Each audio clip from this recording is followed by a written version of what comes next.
Well, the Pirates went into Charleston and accomplished what they intended to do. They went 2-1, and it literally was up and down. It started with the major high of taking out the tournament favorite VCU in overtime in a game where they finally scored over 60 points. Granted, the defense gave up over 60 for the first time, but they still beat the Rams in a hard-fought game. Laid an egg the next night against Vanderbilt, but finished out strong by beating FAU for third place and with full of dramatics, nearly blowing a 15-point lead in the second half. But the Pirates are back in Jersey, coming off a 2-1 run in Charleston, and will lay low for the Thanksgiving stretch before they return home Saturday at the Rock to take on Monmouth. Welcome into Hoist the Colors. We're going to recap all of that and, of course, look ahead to the Monmouth matchup. I'm Tim Best. He's Pat Madden. Well, Pat, we said last week's episode the goal was 2-1, and they accomplished that. Although the path to that didn't go as we thought it would, especially again, we both didn't expect them to beat VCU, but that was such a pleasant surprise, and that was I would argue that Thursday was the Chauncey Jenkins game. I mean, am I wrong in saying that? Absolutely not. Again, I think my thoughts about Jenkins all season is that you can get good Chauncey Jenkins, you can get bad Chauncey Jenkins. And Thursday was when Jenkins I know he played really well against St. Peter's opening night, but if you want to talk about a real coming out party against a quality opponent in front of a big TV audience well, maybe not a big, but at least an ESPN2 audience, Mhm. Jenkins did it. And Jenkins affirmed the faith that Shaheen Holloway has in him by being a guy he was just feeding the ball to. And every time he went down the lane, points went on the board. So I think he was the one who basically willed Seton Hall to a win. And, as we talked about, not only here, but on Daily Dose of Hoops, which we did last Wednesday, somebody had to emerge as the scorer. And that more often than not in the season has been Chauncey Jenkins. So Thursday was sort of like an affirmation of what he's going to be for this team. Now, hopefully, winning and losing doesn't rely necessarily on Jenkins having good games and bad games because if we move over to Friday night, Jenkins had an off game for him, and then everything else spiraled into a bad direction. But that be it as it is, Jenkins showed what he could do. Jenkins showed that his potential can get Seton Hall some victories this season. Yeah, Jenkins, and the thing that he did what he did while not scoring a single point in the first half. I think that in and of itself is remarkable. I mean, call him Greg Jennings because he put his team on his back, though. Um, uh, Shout out to anyone if you know with that reference. But I will say though, there were the big surprise. eh, David Tubeck just came out of nowhere, knocked down a couple big threes. Dare we call him David Threebeck? I mean, I'm so glad he finally came alive like that. That was something that we kind of were hoping for, maybe get one game like that last year as a freshman. But you know what? Better late than never. And just he deserved to have those moments, especially that big three in overtime with the shot clock winding down. I mean, Sam Cassell, he had the marbles and he showed up. Yeah, I mean I think even Shaheen Holloway was really hoping for that because that's why he made the effort uh last in the spring of 2023 to bring him in and get something out of something he recruits as opposed to having to pick. And what I think Holloway has really been hoping for from the start is he can get some foundational pieces on this team, guys who you can build on in the future. I mean, Jenkins won't qualify as that because he's a graduate guy. But you talk about Tubeck, you talk about Isaiah Coleman, you talk about Godswill Urshwin. And then you talk about Jasir Felton, who made his presence known in part, in sort of mop up play on Friday night, but then he made a couple of big plays to help Seton Hall emerge with the big lead yesterday. So I think if you're Holloway, you have to be pleased with the fact that Tubeck made such an impact on the game on Thursday night. And even yesterday, he hit a three in the I think it was in the early minutes of the second half to help Seton Hall advance their lead on Florida Atlantic. So I mean that's the type of thing where you don't have to make a lot of good plays to have an impact on a game, but I think if you take and you make your shot when you get your chances on this team, I think that's all anybody can sort of ask for from a guy like David Tubeck. I really couldn't agree more on that. I will say that when this team needed to make shots, they did. Although, I mean, against FAU, you could argue that that wasn't the case because of the fact they almost squandered that 15-point lead late. Um, but I was really encouraged by the fact that we scored over 60 or more all three games, although it did come with a little bit of difficulty. It looked like we were going to coast to like 70 in regulation against FAU, but obviously that didn't happen. But rightfully so, Isaiah Coleman got all tournament team. I mean, he was arguably the lone bright spot in their only loss of the weekend against Vanderbilt. I mean, there were stretches where, he's making multiple threes. He was really shooting in rhythm. His confidence was the best we've seen out of him all season. And I was hoping and expecting Coleman to step up that way, and he did, and he even went beyond that. And he really shined and had a pretty consistent weekend where he shot the ball well, which is something that he didn't really take a lot of threes last year, but it's a funky delivery, but hey, he's getting them to fall and having that accolade for him coming off the injury. I think we're starting to get the Isaiah Coleman that we've been clamoring to see out of him moving forward to, showing that he deserved to be on the all freshman team and that he's an all Big East caliber player. I don't know if I would go that far yet, but I do think that, and you talked about this a little bit more so on Jaden Daly's podcast, and we appreciate Jaden having us on to talk last Wednesday. You talked about the fact that you can't just have Jenkins as sort of like the lone wolf offensively. You need other players to be able to contribute. And I think Coleman averaged 13 points a game in Charleston.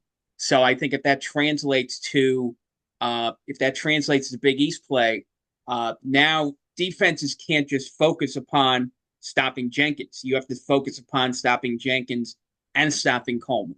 And maybe somewhere down the line, you'll find other players who can keep opposing defenses honest. I think that's really what Holloway should be seeking to do over these next, let's say, between now and when they play Oklahoma State in 13 days. You have those two games against Monmouth and NJIT, who, no offense to the Hawks and the Highlanders, but those are games that you should be using as much of tune-ups for your offense as anything else, and maybe sort of solidifying some of the positives that you've seen from some of these other players offensively. Get Yassine Toumé consistent, get Scotty Middleton consistent, get more run maybe for Felton playing the point guard. Sort of establish him more as sort of like the guy you want to have at the point at key instances in the game. Maybe figure out what Garway Dool is doing. In terms of what is his role on this team. Obviously, Holloway doesn't feel comfortable with him starting at the point guard position, and it's sort of really the one thing I think people talk about is what the rotation is going to be, and who's going to get consistent minutes when? Is it a situational thing? Or is it something where, Holloway's just mixing and matching pieces right now and seeing what works and seeing what doesn't? I think that's more than a fair assessment. I mean, he's been relying on Dylan Adewusu, running the point, for most of the season. And speaking of Dylan Adewusu, in the game against Vanderbilt, they really started off poorly, but they got injected with some life. When Vanderbilt committed one of the dumbest fouls I have ever seen. It's not the dumbest, but it was one of the five dumbest fouls I've ever seen in a game at that level. Fouling Adewusu, and it was an easy call. Fouling him on that nearly three-quarter court heave, down by 13. So with 3/10 of a second left, Dylan goes to the line for three shots when he had no business if Vandy just does the smart thing and not foul and play recklessly. So that gets it down to 10, which is much more manageable. Like, okay, we got a little bit of momentum and the door's open, and then we couldn't capitalize. And I mean, it was one of those things where we went from, boom to doom, within a matter of like 24 hours. What was your overall assessment of a bit of a missed opportunity there in the second half to, try to rally against Vandy? Well, let's sort of say two things quickly, and neither is an excuse here. One is you're playing the day after you play an overtime game, which is really going to cause people to not be as crisp. You're not going to move as quickly as you usually are. You're just going to be a little bit fatigued uh, playing an overtime game. Now, granted, Vanderbilt had played a 2-point game against Nevada on Thursday night, but I do think that you play a few more minutes, and you're going to be a little more tired than you should be otherwise. And then the second sort of like excuse not excuse is Vanderbilt's a well coached team. We talked about this about having a coach. As much as Vanderbilt has a bunch of players who are new to the team, there's a reason Mark Byington, who was the architect of James Madison winning 30 games last year, has come in and done an excellent job putting pieces onto his team that sort of fit and build winning combinations. And I think if you talk about wins against Nevada, who made the NCAA tournament last year, and a win against Seton Hall, the defending NIT champion, tells you about what type of caliber team Vanderbilt is. That being said, you know, one of the things that Seton Hall has done very well this season is defend the 3-point shot. But the one game they were not able to do it, at least to the level that you expect them to, was against Vanderbilt. I mean, why are you letting a guy like Tyler Nickel, you know, light you up from 3-point range? And that's the type of thing. Teams are going to have off nights. As good as the Seton Hall defense projects itself to be, as well as we've seen them play, teams in basketball have good games and bad games. But you got to learn a lesson from you got to and again, granted, you don't have ample opportunity to work on who you've got to defend on Vanderbilt because you're coming off the second day. You're playing a team on the second day. I mean, they had days and weeks to prepare for VCU. Even yesterday, they had a whole day to study film and work on what they were going to do to try to stop Florida Atlantic. They had basically they basically had probably a walkthrough the morning of Friday's game to figure out how they were going to stop Vanderbilt, and that sort of showed because you got to they were not playing Seton Hall type defense in that game Friday night. That's I think that's the best way to put it. I mean, when they're not defending, and Shaheen Holloway will say this himself. He probably is been on record saying it. When we're not playing defense, we're not winning games. And that was case in point Friday night. But the defense did come back Sunday against FAU. and they looked really good in the early going. In the first few minutes of the second half, they get up 15, but they just let FAU stay in the game, hang around, creep back into it. But I will say this though. There were multiple times where FAU got it down to one possession or within like four or five, maybe. But somehow, some way, Seton Hall just found a way to make a play when they needed to. I mean, the one that stood out to me was the helter skelter sequence where I can't remember who it was that went to the rim, that took the shot initially.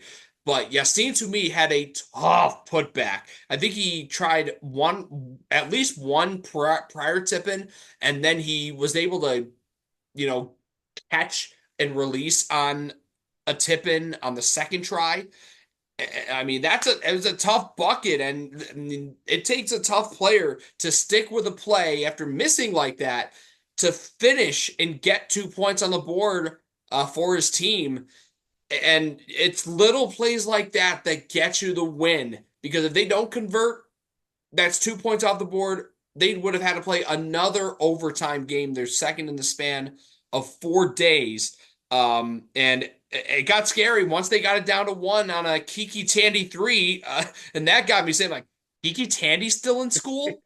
Because he was hitting multiple, I think he hit multiple threes against Seton Hall at the Rock in 2020. Like, it just blows my mind. But I mean, honestly, it was kind of like St. Peter's in a way. Like it was ugly, but a win's a win. But at least this time it's a quality opponent like the Owls. Yeah, I don't. Another play Tume made, I think it was with about 4 minutes to go, was he makes this brilliant bounce pass to a driving Coleman for a dunk. Uh, with about 4 minutes to go. This was Tume, even though he only had 9 points, at least Tume was being more aggressive to the basket than trying to make fancy looking moves. He's still got to figure out how to hit a foul shot. Mhm. God only knows what his foul shooting is. I'd have to look that up, but I don't. I don't want to look it up. It would hurt too much. It's like looking at a train wreck. Do I want to look at a guy who's shooting like 3 for 15 from the foul line?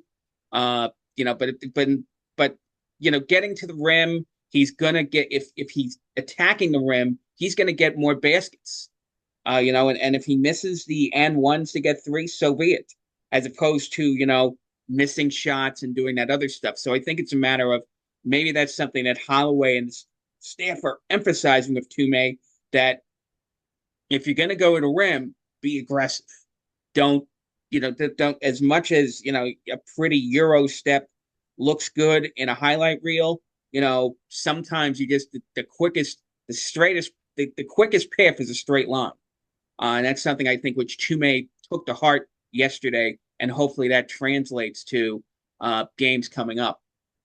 And I will say too that to me, now that he's playing more of his natural position at the four, when he was having to play the five, he was kind of obligated and required in a way to crash the crash the boards on both ends of the floor and specifically in the offensive end. But here he was as the four, crashing the boards, giving them second chance opportunities, especially that big one, on the putback, like I mentioned just a few minutes ago.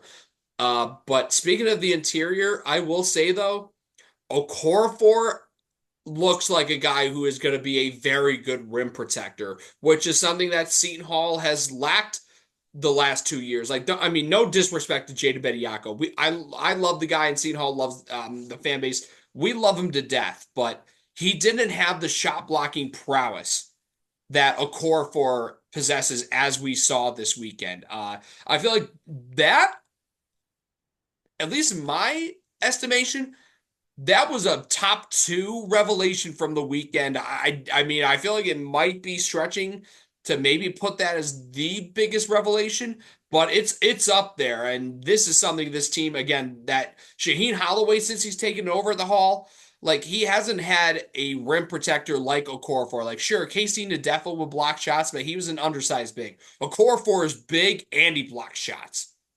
Well, and then there's this story which came out. Uh, if you saw, Jerry Carino from uh, the Asbury Park Press's article about how Okorafor was really in a tough situation physically. He had to be hospitalized for dehydration uh, not too long ago. I think it was sometime in September. So it's going to be a work in progress to get him back to 100% physically. But you could even tell. I mean, the guy blocked a legit 3-point shot. How many guys 6'10" can block 3-point shots? Very few, if any. So I think if his athleticism starts to translate, that's going to add another element to the defensive prowess that Seton Hall has. I think one weakness that got sort of exposed yesterday, late in the game, was that Florida Atlantic almost got anything and everything they wanted in the paint in the last 8 minutes of the game. You notice that they didn't come back shooting a lot of threes. That Tandy three you talked about, notwithstanding, they did a lot of their damage. Making layups. Their big men started to become more assertive, and then they were excellent from the foul line. So they were just chipping away and chipping away and chipping away because they went inside. Now, when you see some of the teams in the Big East coming up, you start seeing the guys, you start seeing the Kalkbrenners, you start seeing the Elijah Fours, you start seeing guys like Terrace Reed of Connecticut. Uh, you're going to have to be a little tougher on the inside if you're going to keep, players who can assert themselves inside. You're going to have to be a little tougher on the inside to keep those guys from beating you. And maybe a core for, if he does get stronger and he becomes capable of playing more minutes, is that one guy who can become a legitimate inside force. And this is no slight to Gus Yalden, by the way, who, Gus Yalden just seems to make little things happen.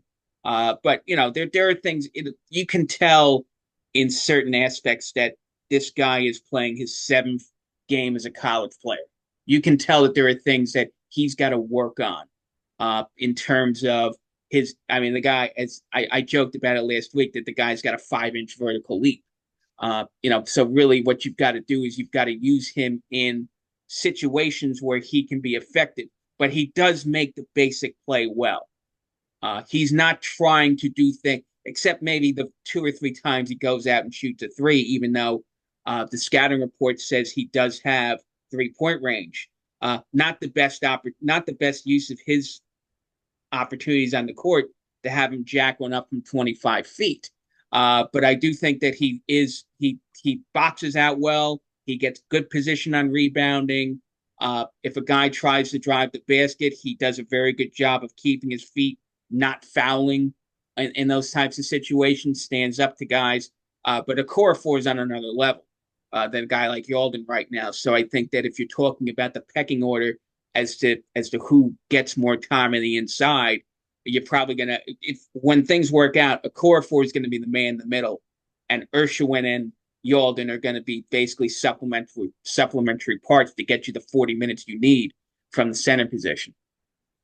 Yeah, exactly. I mean, I think in terms of backing up a core for, I just hope that his, health problems that, forced him to be hospitalized in September, like don't come back. But, in the event that, he doesn't have as much energy, you're gonna have to make up those minutes at the five one way or another. And I think it may have to be by committee, like you said, between Arierne and Yalden. And the thing about Gus is, he's a vibes guy and he brings so much positive energy to the team and to the fans. And I will say this, you need a guy like that, number one. And regarding the fans, um, tip of the cap to all of y'all that made the trip to Charleston. Um, y'all showed out and you made your voices heard against VCU, who brought their fans showed out pretty well. They even had their pep band there on Thursday night, and And don't let Jeff Goodman putting you down keep you from doing this. The one thing that this is sort of a side note, but Goodman puts a tweet out on Friday saying Why are these Seton Hall fans spending their money in Charleston when they could spend it on an NIL? I'm like, wait a second, we're basketball fans, Mr. Goodman. And if it's not for us, you're not doing all the nonsense you allegedly do covering college basketball. We don't exist. If you look at everybody who's supporting a team as just a dollar sign to give the players, then you shouldn't be covering college basketball.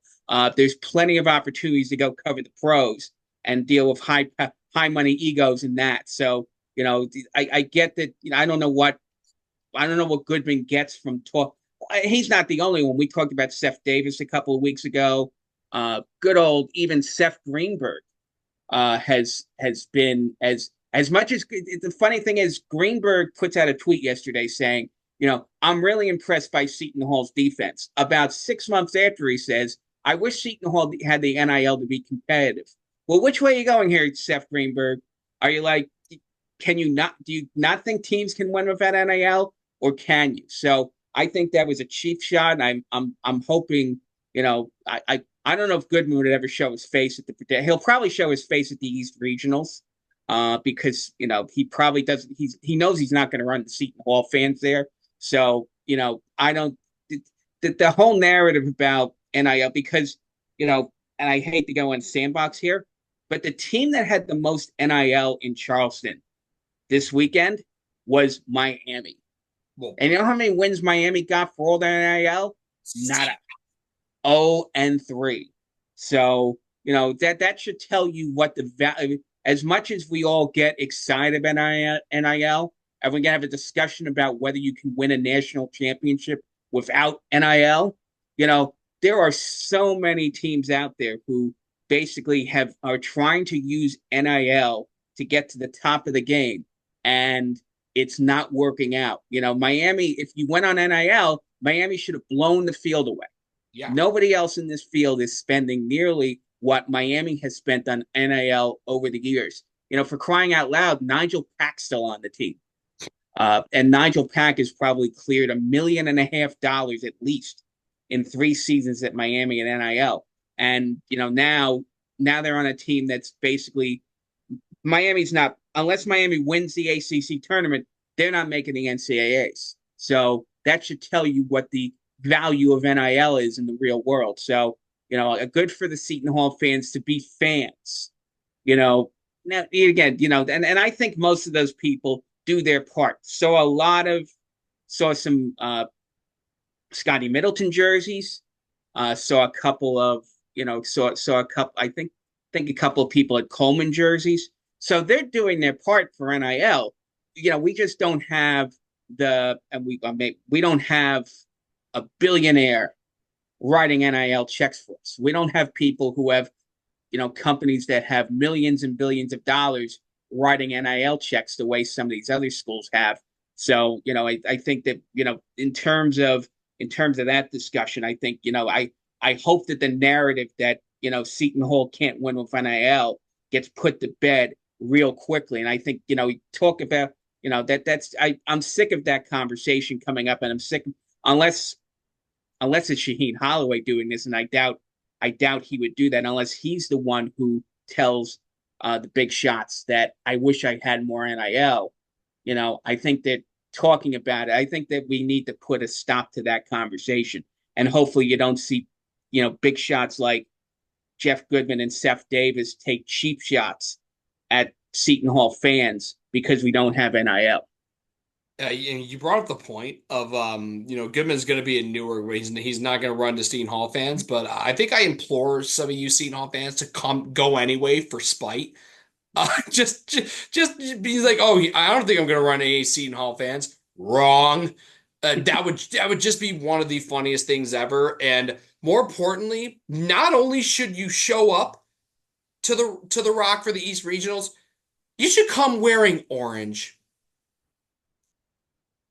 I mean, we were trying to there was not enough traction with the Big East tournament regard the how do you look in orange and that whole saga regarding Blue Demon Degen. But if there's any way, and who knows, like he might go to one of the other regionals depending on where everyone else is nationally. But that's 4 almost 3 or 4 months from now. So, Jeff Goodman should not occupy any space in my head.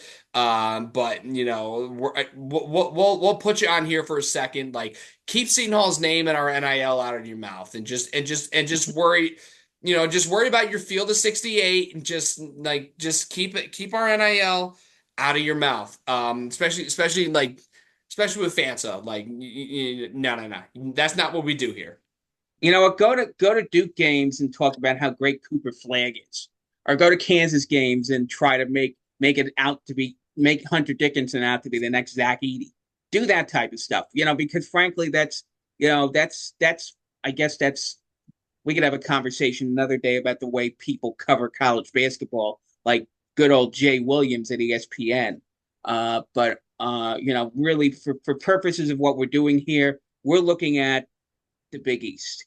We're looking at teams in the Big East that, like, we have teams as diverse as Connecticut, who wins national championships, and teams like Georgetown, who are still trying to figure out how to blow out St. Francis of Pennsylvania, and everybody else in between. So let the Big East be what the Big East is. We're not. There are a couple of schools that do have some NIL in the Big East, but as a general rule, we're not SEC football. And I think it's unfair to don't try to look at everything as SEC football. Don't get mystified by all these, is Hunter Dickinson buying Jeff Goodman dinner? Is that why he insists on talking about these kids making NIL money? Because he's expecting a meal out of it? I don't know. You have to ask Goodman why he's obsessed about that topic. But maybe we can go on Fanta Space in about when the Connecticut game's over and ask John that question. But that's neither here. I hate to go on a tangent about this, but I'm looking at the whole situation. I look at Drake, for example, the team that won the Classic, And you who know, beat Miami to start? beat Miami, beat Florida Atlantic, and beat Vanderbilt. You know, I I would almost between them and we. It's sad that I think it was either here or on Daily Dose Daily Dose that I wrote Drake off. Uh, I basically like, hey, you know what? Drake's doing a total rebuild. Drake isn't the team that won 20 games. Uh, Darren DeVries isn't walking through the door. But at the same token, you know, they the new guy Ben McCollum comes in.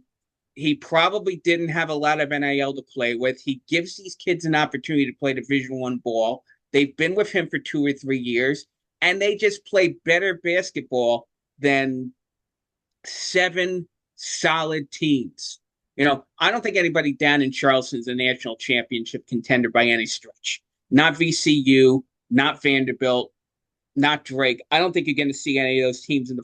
Although you never know with the way basketball is, but at the same token, nobody in this field except maybe Miami is going to underwhelmingly disappoint this season.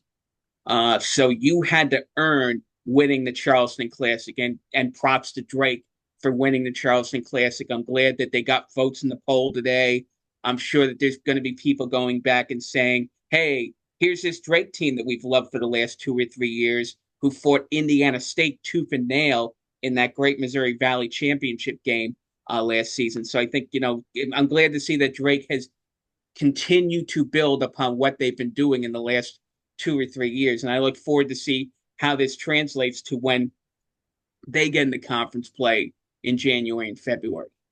So, two things before we move on to, briefly talking about Monmouth. Number one, on a side note, Arch Madness is the most underrated conference tournament in America. I don't think that's really uncommon knowledge. I think that's a fact. Arch Madness is extremely underappreciated, and I hope that it will get the recognition that it deserves, especially after, that Drake Indiana State instant classic last year in St. Louis. And secondly, yeah, Phantom Spaces are must see.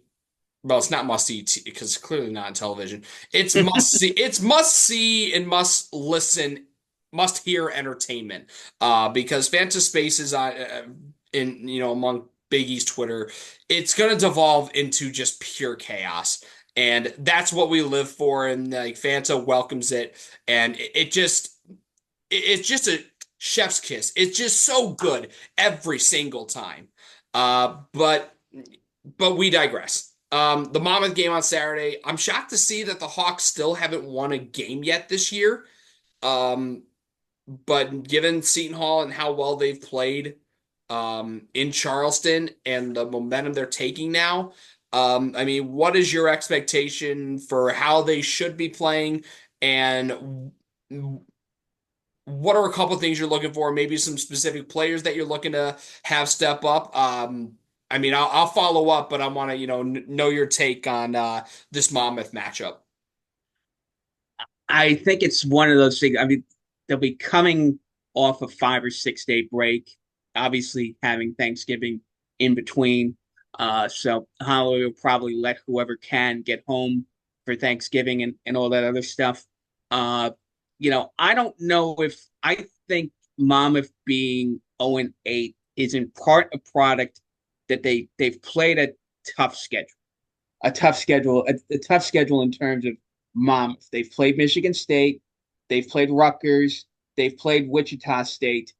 They went to Temple. They had 7 road games to start the season, which is not easy. It's the nature of what Monmouth. It's the nature of what Monmouth does. Nobody wants to go play at Monmouth because Monmouth was a pretty decent team in the Coastal Athletic Association last year. They have a reputation for having some pretty good teams under King Rice. They have 2 players that you have to keep an eye on. One is a guy, Jack Collins, a guard who is just as feisty and obnoxious as you can get. He's the type of gym rat type guy who, if he finds his stroke, he's going to put up a big number on Saturday afternoon. Of course, then you go over to a guy who is a revelation for Monmouth, and that's Abdul Bashir. Nobody had heard of him going into. I guess the point was he was so under the radar, and he gets to a game at Rutgers a couple of weeks ago and goes for 38 against the Scarlet Knights in Jersey Mike's Arena. So that's sort of another person you have to step up and take notice. I don't know if he had a big game in any of the 7 games Monmouth played with, Yeah, but no, he went for 30 against Stephen F. Austin. 30 for okay, so he's had a couple. He verified that he's a legit scorer when he can be. The good news is that stopping guards is usually our strength.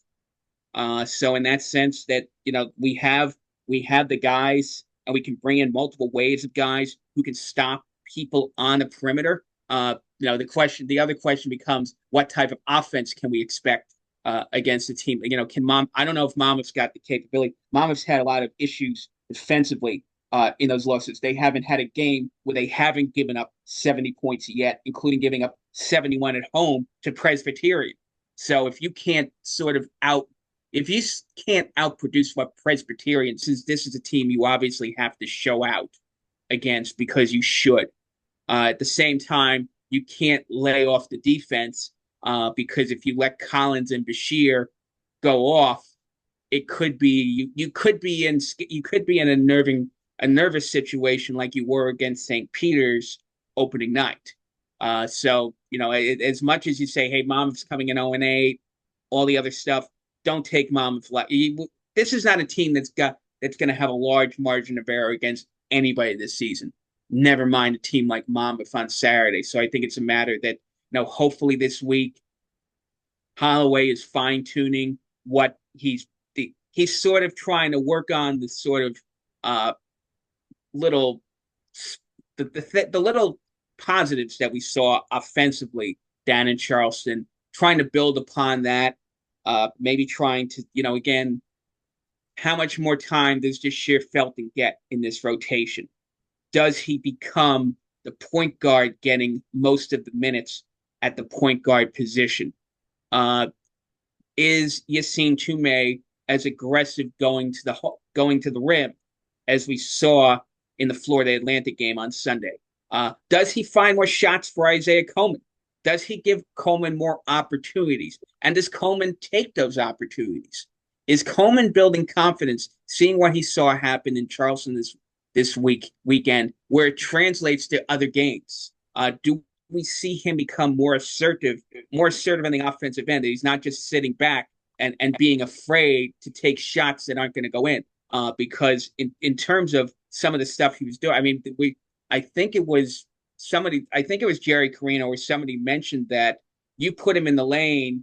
Maybe it was even John Fanta. One of those two, I mean, maybe it was Fanta last night said, you put Coleman in the lane 12, 15, between 12 and 15 feet, he's not missing. I mean, that guy is developing more levels to his game scoring wise than maybe we even saw last season. So maybe it's something where, Holloway has to say to himself, make sure that there are times during games or in every possession he's in there, Isaiah Coleman gets a touch. Because he's someone who, when he gets the ball, is capable of giving you points. So I think that's sort of something to sort of look at. How does the defense work against potentially explosive scores like Bashir and Collins? And B, does Holloway emphasize the parts of his offense which seem to be working very well at this point? So for Seton Hall, the one guy I'm gonna keep an eye on is Scotty Middleton. He's really struggled offensively in the first few games of the season, but in Charleston, looked much better. It looked like he's figuring it out now. And with this team, you need guys to step up offensively in order for them to climb out of that offensive, hole they were in. I mean, they were among the worst teams in the country offensively, as we already talked about.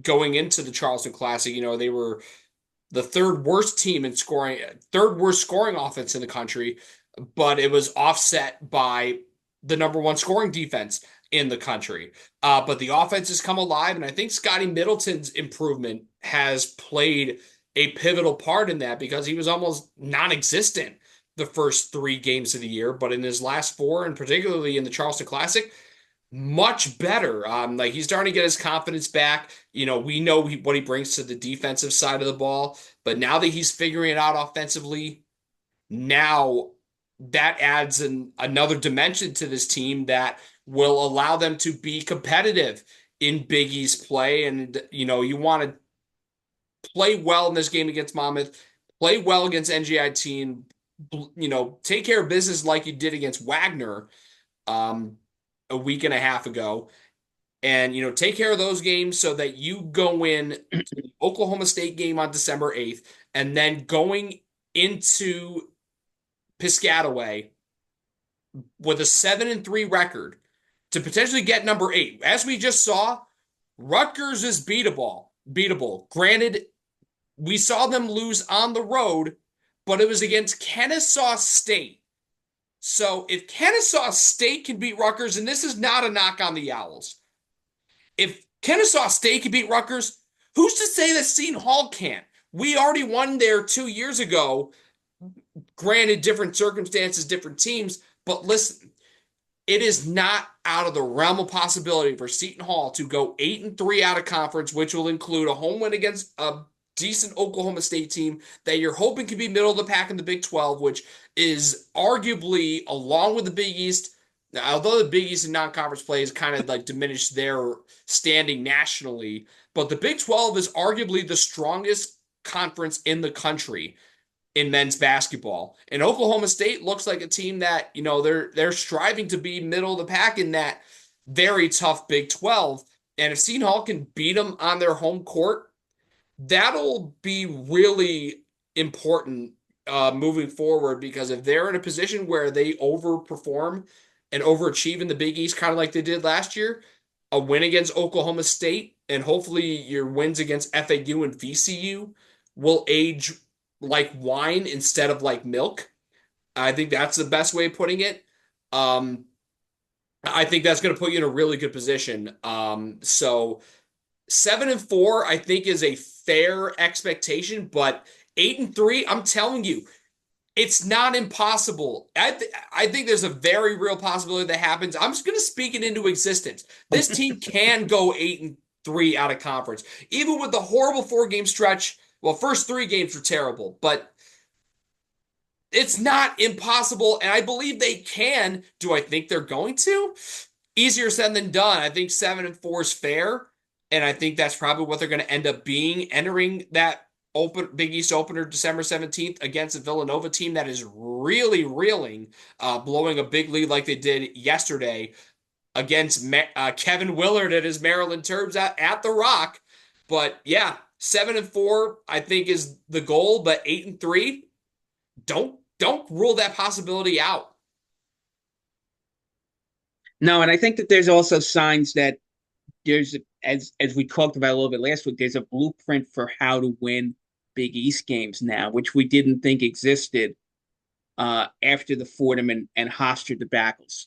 I think there are teams, particularly you saw how they frustrated Florida State, Florida Atlantic, for 32 minutes last night. You saw that they shut down all these big scores. I think that type of play can translate to playing anybody in the Big East. If you can, if you can find the right, you can find the right mixture defensively to slow down Cam Jones, to slow down Alex Caravan, to slow down R.J. Lewis of St. John's, and Ryan Condrell of Xavier. There's a formula for slowing those guys down and making those games ugly enough where you don't need as much offense as you might think to pull off some wins against some of the top teams in the Big East coming up. So that's just sort of one thing you do see what the formula is, which we talked a little bit about. This was sort of the same formula last year and the same formula 2 years ago. This is the way Shaheen Holloway teams play. Uh, he's going to Anybody on this roster is going to have to play defense until Shaheen Holloway decides otherwise. And then he's just going to try to coax enough offense out of his teams where he can get more points than his opponent on any given night. So I think that's what the formula is. Do 63-61 victories look nice? No, they don't. But you know what? I'd sign up for 20 more of them between now and when Big East play starts, if that was possible. I'd sign up if you gave me 16 of those and got me to 20-11 when Big East tournament play start the second week of March. I'll sign up for that today. I think everyone in this fan base would. But again, we're a ways away from that. And we're still a ways away from, the next time the Pirates are going to take the court, which is the Saturday after Thanksgiving, November 30th, at the Rock, a noon tip on FS2 as the Pirates will battle the Monmouth Hawks, coming off that 2-1 weekend in Charleston, playing much better and more to the standards and expectation that Shaheen Holloway has set for his team and what we've been accustomed to seeing the last 2 years during his tenure back at his alma mater. And I think, if there's any public service announcement I can make, given how much they've improved and how much better they've been playing, show out on Saturday. I'm not asking for a sellout, but improve upon the turnout that you had on opening night against St. Peter's. They just played their butts off, played really well in Charleston to leave there with a winning record. So yeah, show out, support this team. You showed out for them in Charleston. I mean, if you could do that there, you can definitely do so when they return home to the Prudential Center. So that's my closing thought. I think that's a pretty good place to end it. So that's gonna do it for this edition of Hoist the Colors. Um, for Pat Madden, I'm Tim Best. I finally got the outro right. Have a happy Thanksgiving. Like I said before, show out and support your Pirates at the Rock, and we'll see you in December. So until then, onward to Tonia. Take care, y'all.